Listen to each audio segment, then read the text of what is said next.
आप स्पोर्ट्स करने आए हैं तो स्पोर्ट्स में ध्यान देना चाहिए। हमें एक शुरुआत से लेकर लास्ट तक किन किन चीज़ों का ध्यान रखना है। क्या मैं आते से एक्सरसाइज किया? क्या आने से पहले मैंने रात को ऐसी डाइट लिया कि अच्छी तरह पच जाए सुबेरा होते होते? क्या मैं रनिंग के दौरान कंपटीशन की भावना रखा? वर्कआउट को क्या मैं पूरा किया? वर्कआउट से जाने के बाद हमें क्या करना चाहिए? कितनी देर के अंदर हमें पानी पीना चाहिए? कितनी देर के अंदर हमें डाइट लेना चाहिए? कितनी देर के अंदर हमें खाना खाना चाहिए? कितनी देर के लिए हमें रेस्ट करना चाहिए? आप इस पर क्या वर्क किए? इस पर हमें सोच विचार करना चाहिए। जैसे जब भी हम वर्कआउट करें तो हमें 45 मिनट के अंदर अंदर, वर्कआउट ख़त्म होने के 45 मिनट के अंदर अंदर कुछ न कुछ डाइट ले लेना चाहिए। अन्यथा अरबों खरबों के टिश्यूज़ रहते हैं, वो डैमेज होना शुरू हो जाते हैं, मरने लगते हैं, वो रिकवर नहीं होते। जैसे थोड़ी देर के लिए आपको चाहिए, आपने ऐसा रोड वर्क किया, रोड रनिंग किया, घुटने में पेन हो रहा है, पेन हो रहा, मगर उसे क्या चाहिए?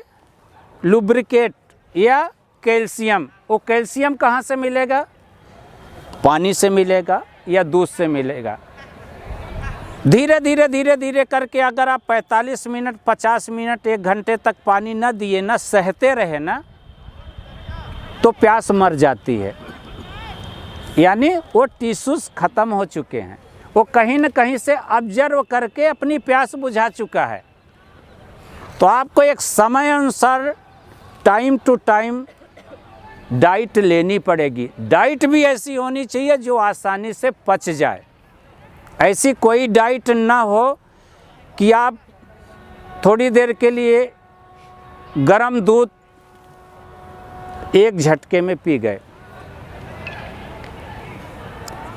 आपके लीवर पचाने की क्षमता नहीं है, या फिर आपने रोड रनिंग या हार्ड वर्क करके आए हैं, आपका लीवर हो सकता है कमज़ोर हो चुका हो। क्योंकि एथलीट जो होता है सबसे बड़ा उसकी कमज़ोरी होती है उसका लीवर। डाइट तो लेता है, 1 घंटे 2 घंटे बाद वो फ्रेश होने ज़रूर जाता है। तो हमें शुरू में ऐसी डाइट ले जो आसानी से पच जाए। जूस ले लें, फ्रूट्स ले लें, फ्रूट्स में भी ऐसी फ्रूट्स लें जो बॉडी को ऑब्जर्व कर जाए। ज़्यादातर लोग क्या करते हैं कि एक झटके में दूध पीते हैं। नहीं, दूध सिप सिप में पिए, लार के साथ जाने दें, वो पचेगा। फिर भी नहीं पच रहा है तो दूध में जूस, केले डालने दो, जूस बना लें, पपीता डाल लें, जूस बना लें, चीकू डाल दें, जूस बना लें, फिर पिए उसको। वो आप जो डाइट ले रहे हैं वो अच्छी तरह से पचना चाहिए। इस बॉडी में सबसे ज़्यादा ज़रूरत होती है कैल्शियम, आयरन और बी कॉम्प्लेक्स। कैल्शियम पर्याप्त मात्रा में रहेगा तभी आप, एक कैल्शियम ग्रीस का काम करता है, आपकी बॉडी हल्की चलेगी, आप फ्री चलेंगे, आपके जॉइंट नहीं दुखेंगे, आप एनर्जेटिक रहेंगे। सबसे महत्वपूर्ण होता है इस हड्डियों को मजबूत करने में, हड्डियों में पेन ना आने पाए, इसकी सबसे बड़ी विटामिन होती है कैल्शियम। उसके बाद आता है आयरन। आयरन आपका, यानी आयरन मीन्स हीमोग्लोबिन आपका अगर पर्याप्त रहेगा,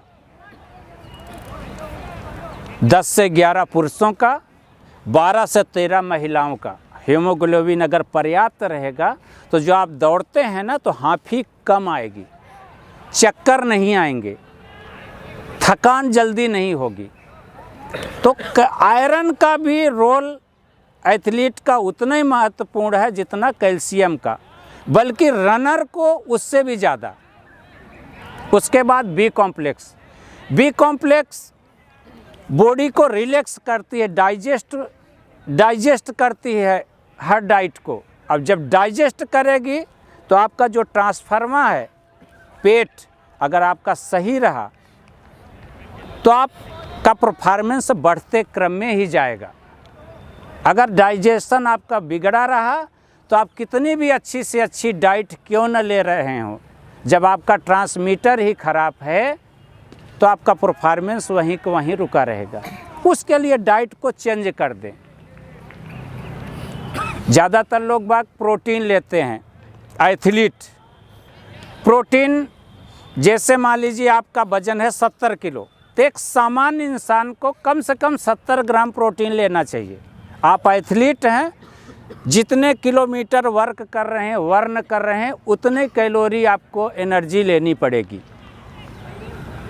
70 ग्राम एक कम से कम 70 किलो वाला प्रोटीन लेता है। अगर जो एथलीट है या वर्कआउट कर रहा है प्लेयर, उसको ज़्यादा लेना चाहिए। इससे एथलीट को कैल्शियम की प्रोटीन की इतनी ज़्यादा आवश्यकता नहीं होती जितना कार्बोहाइड्रेट की। तो कार्बोहाइड्रेट एथलीट जब लेगा तो बॉडी वेट नहीं बढ़ेगा, उसमें अंदर स्प्रिंट की क्षमता आएगी, उसके अंदर स्पीड इंडोरेंस आएगा।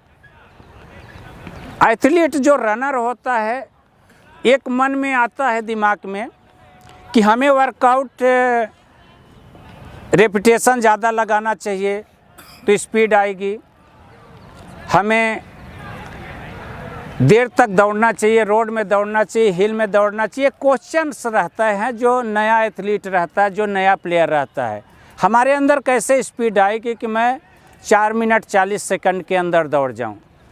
तो सबसे पहले स्पोर्ट्समैन को इंडोरेंस लाना चाहिए। इंडोरेंस यानी देर तक दौड़ने की क्षमता, उसी को स्पीड में लेते जाएं।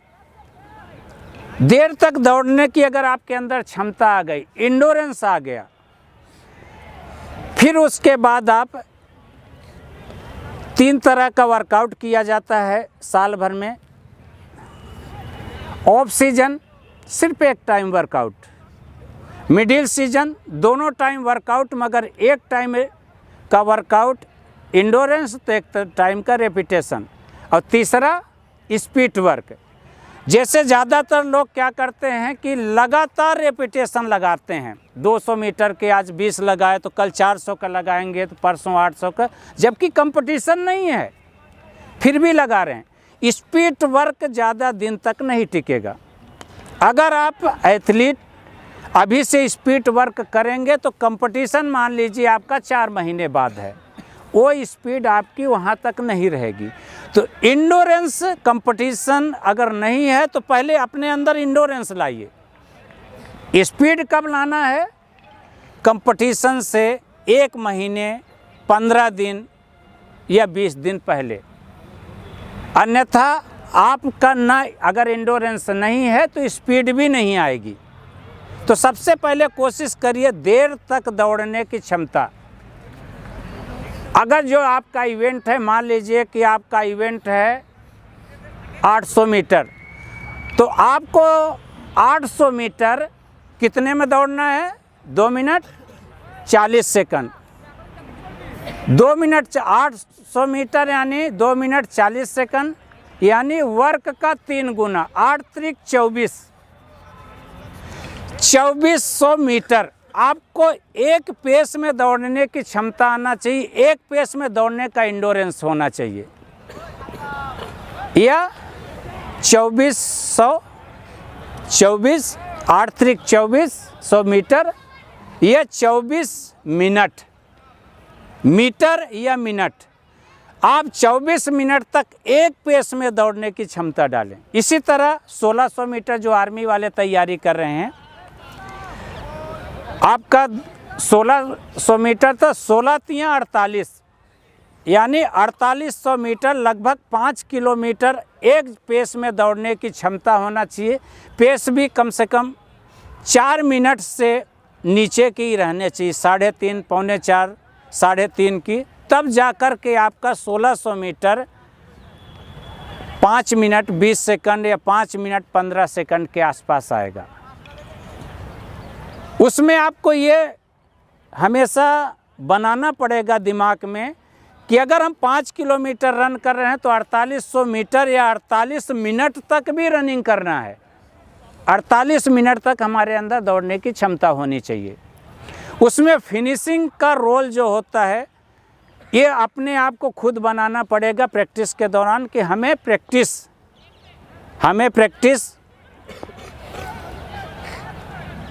200 मीटर से फिनिश करना है कि 300 से कि 400 से।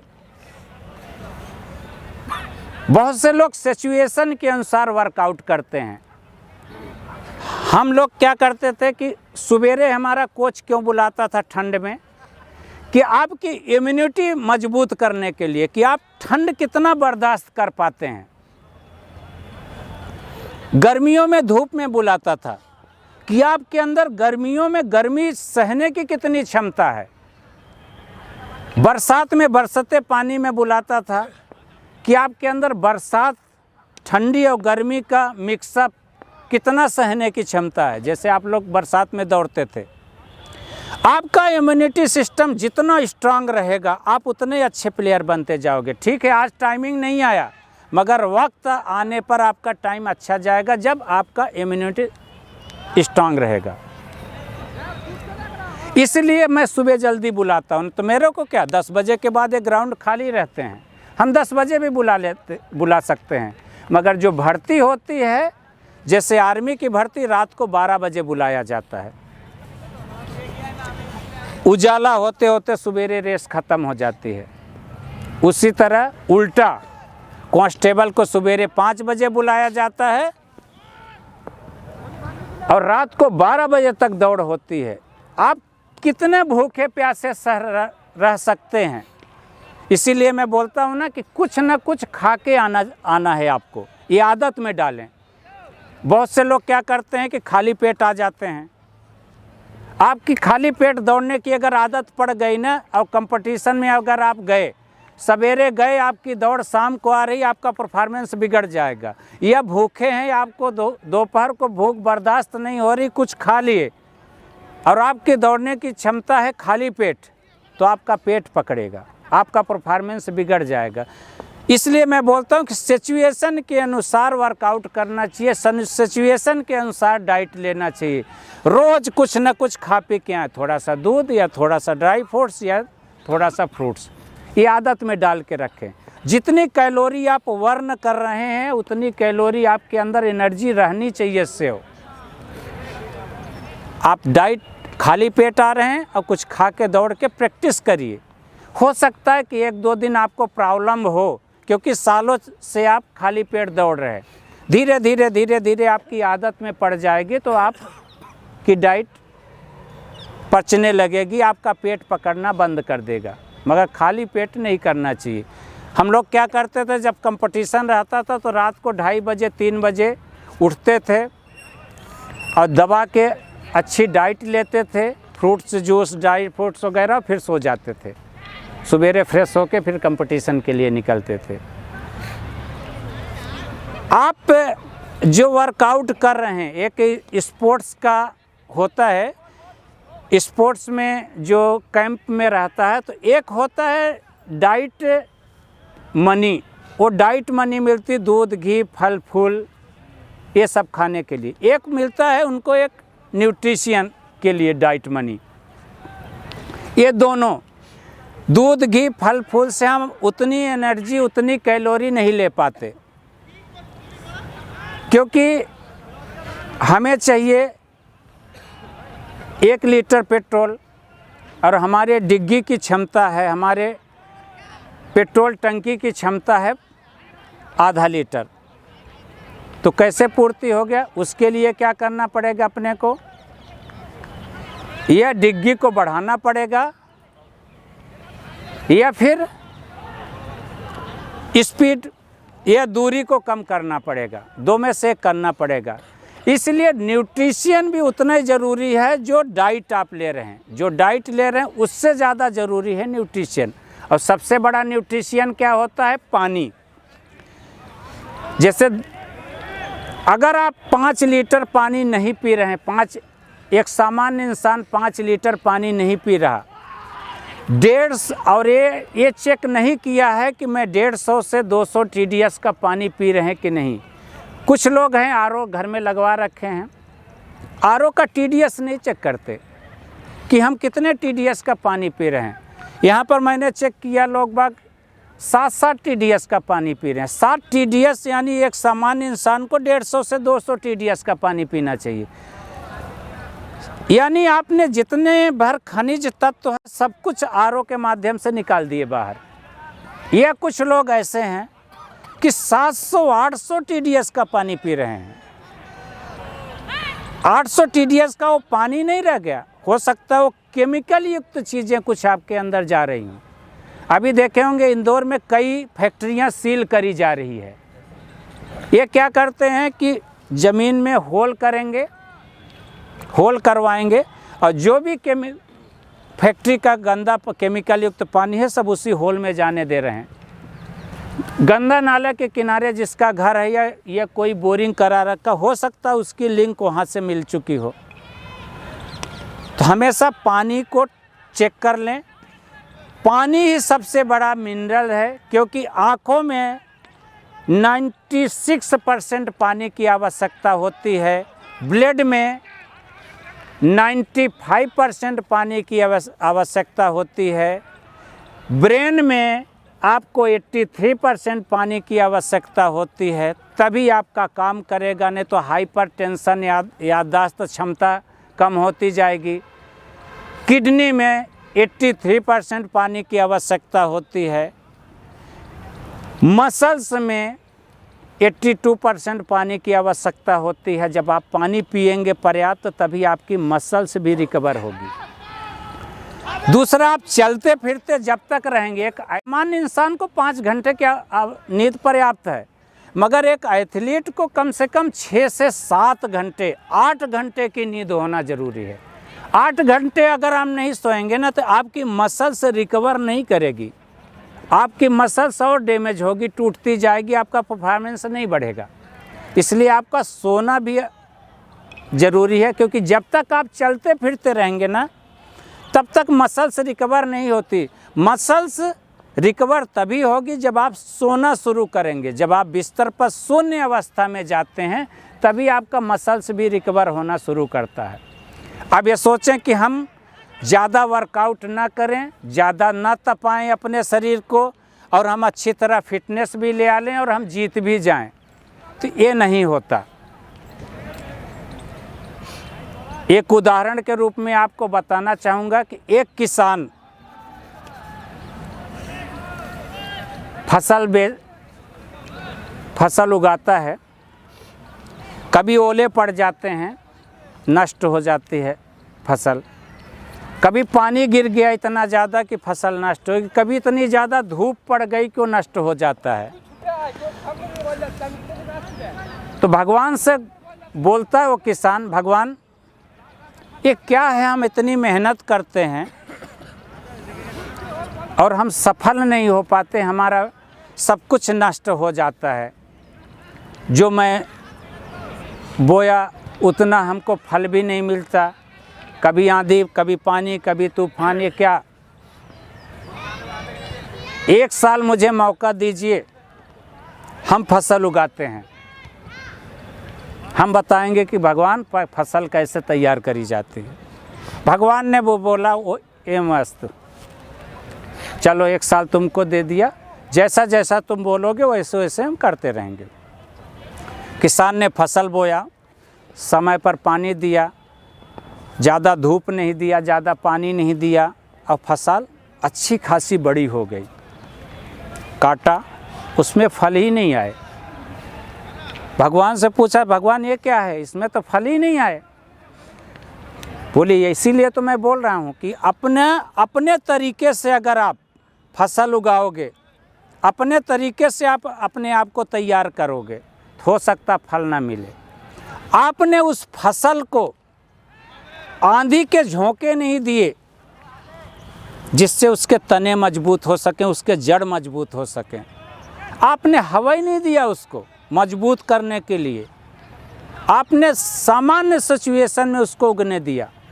आपने उसे धूप ही नहीं दिया कि वो तपे, मजबूत होए।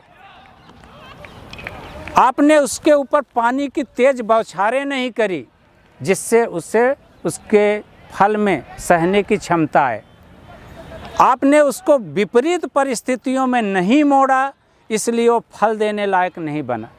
इसलिए जो हम लोग वर्कआउट कराते हैं ना, तो विपरीत से विपरीत परिस्थितियां आपको डालते हैं, विपरीत से विपरीत वर्कआउट डालते हैं, हार्ड वर्क डालते हैं, जिससे आप कंपटीशन, बड़े से बड़े कंपटीशन को आप छोटा बना सकते हैं। अक्सर क्या होता है कि आप देखे होंगे कि कभी ग्राउंड में आप जाते हैं ना, तो जिसकी कम तैयारी रहती है तो कहता है कि बहुत बड़ा ग्राउंड है, रहेगा 400 मीटर का, मगर उसकी प्रैक्टिस कम है इसलिए उसको बड़ा ग्राउंड दिखता है। और जिसकी प्रैक्टिस ज़्यादा रहती है ना, उसको ग्राउंड छोटा दिखता है। वो भी जब दौड़ के आएगा ना 5-10 के अंदर 1600 मीटर या 2 मिनट 20 सेकंड के अंदर, 2 मिनट 25 सेकंड के अंदर जब दौड़ के आएगा ना, तो कहेगा कि अरे यार, ये तो कुछ पता ही नहीं चला, इससे ज़्यादा तो ओपी सर प्रैक्टिस करवाते हैं। यहाँ तो ग्राउंड लगता छोटा है। ग्राउंड छोटा नहीं है, ग्राउंड 400 मीटर का है। आपकी प्रैक्टिस इतनी बड़ी रही, आपने वो सिचुएशन, आपने उस विपरीत परिस्थितियों में आप इतना ढाल रखे हैं कि आपका कंपटीशन छोटा हो गया।